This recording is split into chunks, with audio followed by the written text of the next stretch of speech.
हम लोग एक बहुत ही पावरफुल स्पिरिचुअल कंसेप्ट के बारे में बात करने वाले हैं, which is you are the operant power. Now ये वीडियो उन लोगों के लिए है जो लॉ ऑफ अजम्पशन को एक स्पिरिचुअल तरीके से देखते हैं मोर देन एक साइंटिफिक तरीके से, because this channel is based on giving you both sides, the spiritual and the scientific.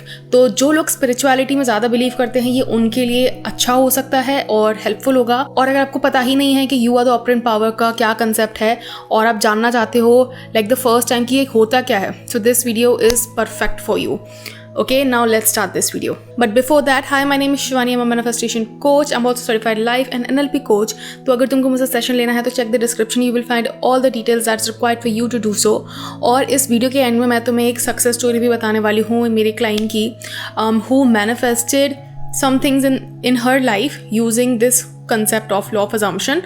और इस वीडियो में डिटेल में बात करने वाले हैं हम about law of assumption and you are the operant power. So this video is going to be interesting and helpful. So आप में से बहुत सारे लोगों ने already you are the operant power के बारे में सुना होगा। अगर आप नेविल गोडार्ड से थोड़ा भी फेमिलियर हो तो you are the operant power, everyone is you pushed out, ये उनके बहुत फेमस कंसेप्ट्स थे। सो नेविल गोडार्ड बेसिकली एक मिस्टिक थे, एक बहुत ही famous law of assumption teacher थे जिन्होंने मैनिफेस्टेशन को स्पिरिचुअली एक्सप्लेन किया था बैक इन द 90s। ये कंसेप्ट नेविल गोडार्ड ने दुनिया को दिया था और इसको डीपली समझाया था कि हम इस कंसेप्ट का यूज करके कैसे अपनी लाइफ बदल सकते हैं। अगर आप इस कंसेप्ट को समझ गए तो आप अपनी लाइफ कॉन्शियसली क्रिएट कर सकते हो, ना कि अनकॉन्शियसली यूजिंग उन बिलीव्स को जो तुम्हारे अंदर डाले गए हैं बचपन से या फिर तुम्हारे अंदर आ गए हैं तुम्हारे मम्मी पापा के थ्रू, तुम्हारे आसपास के लोगों के थ्रू।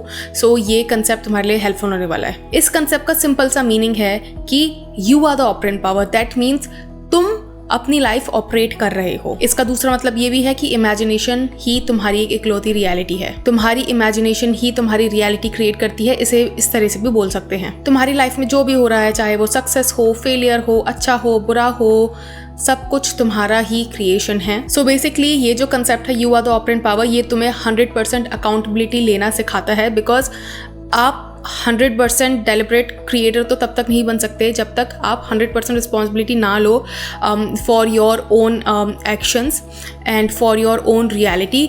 चाहे अच्छा हो रहा है, चाहे बुरा हो रहा है, you have to take 100% responsibility for everything. चाहे वो मनी से रिलेटेड हो, लव लाइफ से रिलेटेड हो, फेलियर हो, सक्सेस हो, सब कुछ, सबका रूट एक ही है, वो है तुम खुद और तुम्हारा खुद का इनर कंसेप्ट। अब इसको थोड़ा सा हम डिटेल में समझते हैं। सबसे पहले समझते हैं कि ऑपरेंट का मतलब क्या होता है। सो ऑपरेंट पावर का मतलब होता है जो चीज़ ऑपरेट कर रही है। जैसे कि कोई भी हार्डवेयर होता है, उसको ऑपरेट करने के लिए उसमें सॉफ्टवेयर डाला जाता है, राइट। तो हार्डवेयर को कौन ऑपरेट कर रहा है? वो सॉफ्टवेयर। उसी तरह से तुम्हारी रियलिटी का सॉफ्टवेयर है तुम खुद, तुम्हारी इनर कॉन्शियसनेस। ऑपरेंट पावर का सिंपल सा मीनिंग है the power that operates reality. वो पावर जो डिसाइड करती है कि तुम्हारी लाइफ में क्या होगा और क्या नहीं।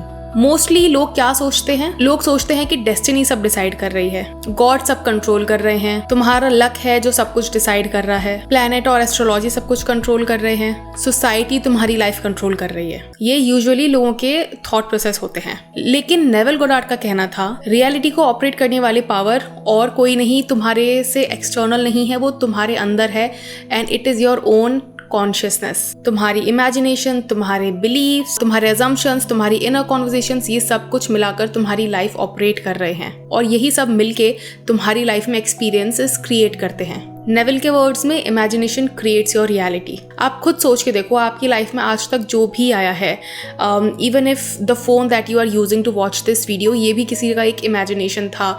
ये जो प्लेन उड़ रहे हैं, ये जो हम AC यूज़ कर रहे हैं, ये जो माइक जिससे मैं रिकॉर्ड करी हूँ आवाज़, जिस कैमरे से मैं ये वीडियो बना रही हूँ, that was all once someone's creation. ठीक है, so everything originates from human imagination. Not just tangible things but intangible things to.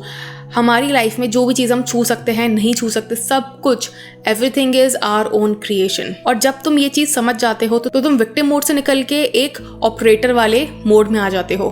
तुम क्रिएशन को एक्चुअली समझने लगते हो। अगर हम ऑनेस्टली देखें तो ज़्यादातर लोग क्या करते हैं, लोग अपनी लाइफ को ब्लेम करने लग जाते हैं कि मेरी लाइफ तो है ही ऐसी, मेरे तो 7.5 ही चल रहे हैं, मेरे साथ तो ऐसा हो रहा है, मेरे साथ तो वैसा हो रहा है। लाइक अभी मैं थोड़ी देर पहले एक वीडियो देख रही थी, I think it was this creator Sahil Narang, और उनकी अभी एक वीडियो आई थी क्या नाम था उसका, रिसेंटली उनकी कोई वीडियो आई है जिसमें उन्होंने लिखा है कि माई प्लान फेल्ड। उसमें उन्होंने बताया कि मेरी तो लाइफ ही ख़राब है, मुझे तो पता था मेरे साथ ऐसा ही होगा। अगर आप उनकी एक इनर सेल्फ टॉक अगर आप नोटिस करो ना, इट इज़ वेरी नेगेटिव। ठीक है, उन्हें पता है कि उनके साथ बुरा होगा, that's why His plans failed। वो अपनी लाइफ खराब होने का ब्लेम किसी एक्सटर्नल चीज पे डालते हैं ताकि उनको अकाउंटेबिलिटी ना लेनी पड़े। फॉर एग्जाम्पल, जॉब नहीं मिल रही क्योंकि मार्केट खराब है, रिलेशनशिप खराब है क्योंकि पार्टनर मुझे अटेंशन नहीं दे रहा है, पैसा नहीं आ रहा है क्योंकि इकोनॉमी ही खराब है, लाइफ स्ट्रगल है क्योंकि डेस्टिनी में ऐसा लिखा हुआ है। लेकिन नेविल गोडार्ड का पर्सपेक्टिव बिल्कुल अलग था। उनका कहना था कि आउटर वर्ल्ड सिर्फ इनर वर्ल्ड का रिफ्लेक्शन है। मतलब तुम जो अंदर बिलीव करते हो वो एक्सटर्नली मैनिफेस्ट हो जाता है। अगर तुम अंदर बिलीव करते हो लाइफ डिफिकल्ट है, मनी हार्ड है, लोग ट्रस्टवर्दी नहीं है, अपॉर्चुनिटीज कम है, तो वैसा ही होगा, क्योंकि तुम्हारा सबकॉन्शियस माइंड एक प्रोजेक्टर की तरह होता है और वो वही प्रोजेक्ट करेगा जो तुम अंदर बिलीव करते हो। So change your assumption and reality will also change. आप कभी भी नोटिस कर लेना कि your outer reality always matches your internal dialogue.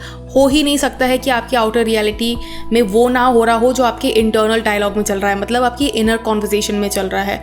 अगर आपकी बाहर लाइफ खराब है ना, you need to check what is going on in my internal world, my inner world. अब सबसे इंपॉर्टेंट चीज है कि आपकी इमेजिनेशन इतनी पावरफुल क्यों है। ज्यादातर लोग इमेजिनेशन को सिर्फ एक डे ड्रीमिंग समझते हैं, but your imagination is much more than that. Neville Goddard कहते थे कि your imagination is literally the God with in you. मतलब तुम्हारी इमेजिनेशन के पास ही एक इकलौता क्रिएटिव पावर है, और साइंस भी यही प्रूव करता है। ब्रेन इमेजिनेशन और रियलिटी में डिफरेंस डिटेक्ट ही नहीं कर सकता। अगर तुम किसी सिचुएशन को विविडली इमेजिन करो ना, तो तुम्हारा ब्रेन उस एक्सपीरियंस को एक रियल इवेंट मान लेता है। इसी वजह से जो बहुत सारे एथलीट्स होते हैं वो विजुअलाइजेशन का यूज करते हैं। सक्सेसफुल एंटरप्रेन्योर्स रिहर्स करते हैं in their mind successful outcomes. तुम्हारी इमेजिनेशन तुम्हारे सबकॉन्शियस को इंस्ट्रक्शंस देती है, ये तुम मानो या ना मानो, but this is the truth. और सबकॉन्शियस तुम्हारी रियलिटी को इस अकॉर्डिंग जिस तरह से तुम इमेजिन कर रहे हो उस अकॉर्डिंग तुम्हारी रियलिटी को शेप करने लग जाता है। इसीलिए कहते हैं इमेजिनेशन क्रिएट्स योर रियलिटी या फिर क्रिएट्स योर फ्यूचर।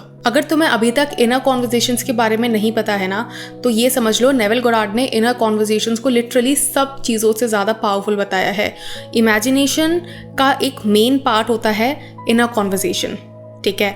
और आप खुद सोच के देख लेना और नोटिस करके देख लेना कि अगर तुम ये वीडियो देख रहे हो ना, तो नोटिस करके देखना कि आज के दिन में तुम्हारा इंटरनल डायलॉग कैसा था। मतलब तुम आज अपने दिमाग में कितने लोगों से आर्ग्यू किए हो, तुम अपने दिमाग में कितने लोगों से झगड़ा किए हो, तुम अपने बारे में कितना कुछ बोले हो नेगेटिव। और नोटिस करके देख लेना कि तुम्हारी लाइफ भी वैसी ही हो रही है। लिटरली कुछ दिन पहले आई हैड अ क्लाइंट जिसने अपनी लाइफ में बहुत नेगेटिव सर्कमस्टांसेस क्रिएट कर लिए थे just because she was repeating a lot of negative things in her inner conversations.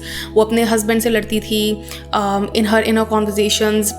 उसको लगता था कि उसका हस्बैंड उसको छोड़ देगा अपने दोस्तों के लिए और बहुत सारी चीज़ें। और तुम नोटिस करोगे कि ये जो चीज़ें हैं ना, ये जो तुम बोलते हो अपने आप से, ये सारी चीज़ें तुम्हारा एक सबकॉन्शियस प्रोग्राम बन जाता है। और जो भी एक बार तुम्हारा सबकॉन्शियस प्रोग्राम बन गया वो तुम्हारी रियलिटी में आकर ही रहता है, उसको कोई नहीं रोक सकता। अगर तुम अपने दिमाग में कॉन्स्टेंटली ये सब चीज़ें इमेजिन करते हो कि मेरे साथ तो हमेशा ख़राब होता है, मेरे साथ तो कभी कुछ अच्छा हो ही नहीं सकता, मेरे पास प्यार नहीं आ सकता, लोग मुझे रिस्पेक्ट नहीं करते हैं, मुझे कोई अप्रिशिएट नहीं करता है, सो तुम्हारे साथ वैसा ही हो रहा होगा, क्योंकि your life is literally a mirror of your internal conversations और इनर कॉन्वर्जेशंस। अब मैंने बोला था कि मैं तुम्हें एक स्टोरी बताने वाली हूँ अबाउट माई क्लाइंट जिसने काफ़ी अच्छी चीज़ अपनी लाइफ में मैनिफेस्ट की थी यूजिंग हर इमेजिनेशन।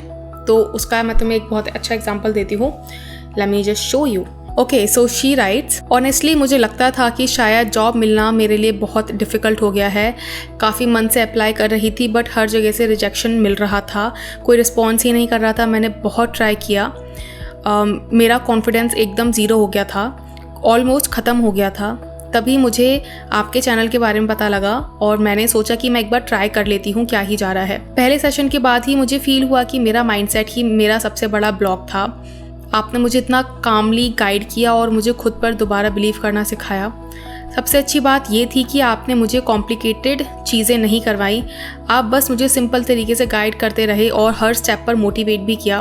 धीरे धीरे मेरा कॉन्फिडेंस वापस आने लगा और मुझे जेन्युइनली फील होने लगा कि हाँ मुझे जॉब मिल सकती है। और सच बोलूँ तो मुझे खुद भी बिलीव नहीं हुआ जब मुझे इंटरव्यू कॉल आया।